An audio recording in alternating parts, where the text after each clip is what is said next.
Hello students, welcome to Srinath academy. So 10th class exams complete అయిపోయాయి కదా. మీ అందరూ బాగా పర్ఫామ్ చేశారు. సో మన previous year questions, model papers అన్ని డిస్కస్ చేశారు, ఆ వీడియోస్ చూశారు. సో బాగా ప్రిపేర్ అయ్యారు. సో అయితే 10th కంప్లీట్ అయిన తర్వాత వెంటనే మీకు వచ్చే డౌట్ ఏంటంటే నెక్స్ట్ ఇంకా ఏం చేయాలి? అందరూ కూడా అడుగుతారు, ఏం చేస్తున్నావు, ఎక్కడ జాయిన్ అవుతున్నావు అని. సో ఏ కోర్సులో జాయిన్ అవ్వాలి అండ్ ఎక్కడ జాయిన్ అవ్వాలి? సో ఇవన్నీ వచ్చే కెరియర్ గైడెన్స్ లేదంటే కెరీర్ని చూస్ చేసుకోవాల్సిన టైం వచ్చిందనమాట. సో ఇటువంటి టైంలో మీకు ఒక పేరైతే వినిపిస్తుంది, which is nothing but AP POLYCET exam అని. ఓకేనా? సో ఈ ఏపీ పాలిసెట్ ఎగ్జామ్ అంటే ఏంటి, ఆ ఏపీ పాలిసెట్ ఎగ్జామ్ రాయడం వల్ల ఉపయోగం ఏంటి, రాస్తే ఏ కోర్సెస్లోకి మనం ఎంటర్ అవ్వచ్చు, వీటన్నిటి గురించిన కంప్లీట్ డీటెయిల్స్ ఈ వీడియోలో మనం తెలుసుకుందాం. Students, I am Karthik, your physics faculty from Srinath academy. So మీరు ఈ ఛానల్ కొత్త అయితే ఛానల్ని సబ్స్క్రైబ్ చేసుకోండి, వీడియోస్కి లైక్ ఇవ్వండి, మీ ఫ్రెండ్స్కి షేర్ చేసేయండి. సో చూస్తే కనుక ఏపీ పాలిసెట్ ఎగ్జామ్, సో ఎవరైతే 10th క్లాస్ కంప్లీట్ అయిన తర్వాత డిప్లొమా కోర్సెస్ చేద్దాం అనుకుంటున్నారో, diploma courses in technical education చేద్దాం అనుకుంటున్నారో వాళ్ళకి ఈ ఏపీ పాలిసెట్ ఎగ్జామ్ అనేది బెస్ట్ ఆప్షన్ అనమాట. సో మీరు స్టేట్ వైడ్గా ఇది కామన్ ఎంట్రన్స్ టెస్ట్. ఈ ఎగ్జామ్లో క్వాలిఫై అయితేనే, ఈ ఎగ్జామ్లో అపియర్ అయితేనే మీరు ఎక్కడైనా సరే డిప్లొమా కోర్సెస్లో జాయిన్ అవ్వచ్చు త్రూ అవుట్ ద స్టేట్ అనమాట.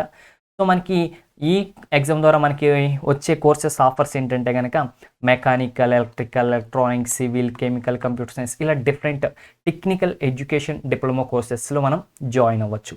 సో వీటిని ఎవరు ఆఫర్ చేస్తారంటే state board of technical education and training AP. So వీళ్ళు ఈ కోర్సెస్ని ఆఫర్ చేస్తారు. సో చాలా పాలిటెక్నిక్ కాలేజెస్ ఉంటాయి, గవర్నమెంట్ కాలేజెస్ ఉంటాయి, ప్రైవేట్ కాలేజెస్ ఉంటాయి. సో వాటిలో ఈ కోర్సెస్లో మీరు జాయిన్ అవ్వచ్చు అనమాట.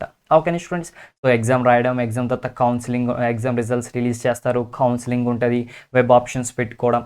సో ఇదంతా ప్రాసెస్ ఉంటుంది. మనం ప్రతి దాని గురించి ఎక్స్ప్లెయిన్ చేయడం జరుగుతుంది స్టూడెంట్స్, ప్రాబ్లం ఏం లేదు. ఓకేనా? సో బేసిక్ అండర్స్టాండింగ్ అయితే 10th అయిన తర్వాత ఈ ఎగ్జామ్ రాయాలి. అండ్ ఈ ఎగ్జామ్ రాస్తే మనకి డిప్లొమా కోర్సెస్లో జాయిన్ అయ్యే ఛాన్స్ ఉంది. Okay, so next top 10 things to know about AP POLYCET exam. So AP POLYCET exam గురించి ఒక 10 థింగ్స్ మనం తెలుసుకోవాలి. ఫస్ట్ థింగ్ ఏంటంటే ఈ ఎగ్జామ్ ద్వారా మనం డిప్లొమా కోర్సెస్, టెక్నికల్ డిప్లొమా కోర్సెస్లో జాయిన్ అవ్వచ్చు. ఓకే, అండ్ ఈ ఎగ్జామ్ అనేది 10th క్లాస్ అయిపోయిన తర్వాత లేదంటే 10th క్లాస్ ఎగ్జామ్ లో రాసేసి రిజల్ట్స్ కోసం వెయిట్ చేస్తున్న వాళ్ళందరూ కూడా ఈ ఎగ్జామ్లో అపియర్ అవ్వచ్చు, ఈ ఎగ్జామ్ కోసం ప్రిపేర్ అవ్వచ్చు. అండ్ ఈ ఎగ్జామ్లో మనకి మ్యాథ్స్, ఫిజిక్స్, కెమిస్ట్రీ ఈ 3 సబ్జెక్ట్స్ నుంచి క్వశ్చన్స్ అడగడం జరుగుతుంది. అండ్ టోటల్గా మనకి 120 క్వశ్చన్స్ ఉంటాయి. ఓకేనా స్టూడెంట్స్? 120 క్వశ్చన్స్ ఉంటాయి ఈ ఎగ్జామ్లో మనకి. అండ్ అవన్నీ కూడా ఆబ్జెక్టివ్ టైప్ ఉన్న క్వశ్చన్స్ అనమాట. So 2 marks questions, 8 marks questions, 4 marks అలా డిఫరెంట్ ఏముండవు. జస్ట్ ఏబిసిడి ఏదో ఒకటి పెట్టేయడమే. సో ఆఫ్కోర్స్ మీరు బాగా పెడతారు ఏబిసిడి అంటే, ఏదో ఒక ఆప్షన్ పెట్టేస్తారు కదా. సో ఎగ్జామ్ డ్యూరేషన్ వచ్చేసి 2 hours అనమాట, అంటే 120 minutes. సో 120 క్వశ్చన్స్ ఉంది అండ్ 120 minutes ఉంది. అండ్ దీంట్లో మనకి నెగిటివ్ మార్కింగ్ అనేది ఉండదన్నమాట. సో ఇంకా మీకు బాగా ఈజీ అయిపోతుంది, ప్రాబ్లం లేదు. అండ్ ఇది వచ్చేసి ఆఫ్లైన్ టెస్ట్. సో మనకి ఓఎంఆర్ షీట్స్ ఇస్తారు, వాటిలో బబ్లింగ్ చేయాలన్నమాట. సో బబ్లింగ్ ఎలా చేయాలి కూడా మనం చూపిస్తాం స్టూడెంట్స్, ప్రాబ్లం లేదు. అండ్ మనకైతే 30% మార్క్స్ రావాలన్నమాట, అంటే 36 మార్క్స్ రావాలి out of 120 marks. So 120 minutes, 120 questions and exam is for 120 marks అనమాట. ఈ 120 మార్క్స్లో మీకు 36 మార్క్స్ రావాలి, అప్పుడు మీరు పాస్ అయినట్టు స్టూడెంట్స్, క్వాలిఫై అయినట్టు. ఓకే, సో దట్స్ ఇట్ అనమాట. And AP POLYCET exam pattern and syllabus గురించి మనం చూసుకుంటే దీంట్లో ఉండే సబ్జెక్ట్స్ ఏంటంటే ఫస్ట్ మ్యాథమెటిక్స్ ఉంటుంది. సో దీంట్లో మనకి 50 క్వశ్చన్స్ ఇస్తారు అండ్ 50 మార్క్స్ అనమాట. అండ్ ఫిజిక్స్ సబ్జెక్ట్ ఉంటుంది. సో దీని నుంచి మనకి 40 క్వశ్చన్స్ ఇస్తారు, 40 మార్క్స్. అండ్ నెక్స్ట్ మనకి కెమిస్ట్రీ సబ్జెక్ట్ ఉంటుంది. సో దీంట్లో 30 క్వశ్చన్స్ ఇస్తారు, 30 మార్క్స్. ఓవరాల్గా 120 క్వశ్చన్స్ ఉంటాయి, 120 మార్క్స్ వస్తాయి. అండ్ 2 hours అంటే 120 minutes టైం ఇస్తారు.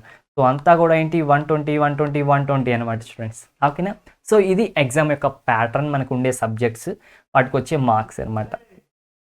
అండ్ మీకు కనుక best diploma career path recommended by our Srinath sir గురించి తెలుసుకోవాలి అనుకుంటే, means best diploma career path తెలుసుకోవాలి అనుకుంటే కనుక మా శ్రీనాథ్ సార్ రికమెండ్ చేసిన ఆ బెస్ట్ డిప్లొమా కెరీర్ పాత్ తెలుసుకోవాలనుకుంటే ఆ వీడియో యొక్క లింక్ డిస్క్రిప్షన్లో ఉంది, మీరు వెళ్ళి చూసేయచ్చు students.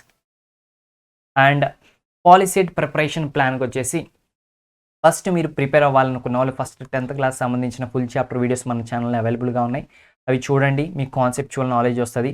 Next previous year questions by chapter.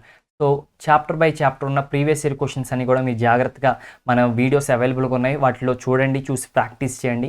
So ఆ తర్వాత మాక్ టెస్ట్ మోడల్ పేపర్స్ ఉన్నాయి, అవి ట్రై చేయండి. ఆ తర్వాత ఎగ్జామ్ టిప్స్, ఎగ్జామ్ గురించిన ఇన్ఫర్మేషన్ అంతా కూడా మనం అప్లోడ్ చేయడం జరుగుతుంది. వీటికి సంబంధించిన ప్లేలిస్టులన్నీ మన డిస్క్రిప్షన్లో ఉంటే వెళ్ళి ఒకసారి చూసేయండి స్టూడెంట్స్.